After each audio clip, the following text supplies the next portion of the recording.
গেল গেল গেল যদি মাছ না ধরতে পারিস, যদি খালি নাম এই পুকুরে। বড়টা কই? তাহলে তো ছোটটা চলে গেছে।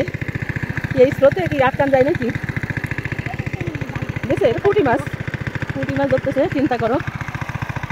এত বড় মাছ দিয়ে পুঁটি মাছ ধরতে নামেছে। এই যে এখানে যে পানি যে নামতেছে, এখানে যে লাফালাফি করতেছে, কি পরিমাণ লাফালাফি। এই যে পার কাছে টাকি মাছ, এই যে নেমে গেল নেমে গেল এই নেমে গেল নেমে গেল টাকি মাছ। ওই যে এক লাভ দিয়েছে পুকুরের ভিতর। এই শেষটা এখনো অনেক দেরি, অনেক দেরি। এই যে বড়টা চলে গেছে, সেই বড়টা।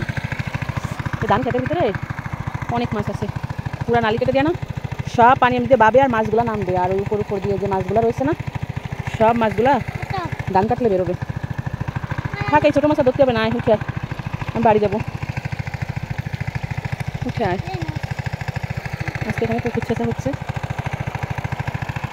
সেই পুকুরে নালা দিয়ে কি পরিমাণ মাছ, সব মাছ এই পুকুরে নামবে। অনেক দেরি লাগবে শেষতে, চলে সাইডে রে।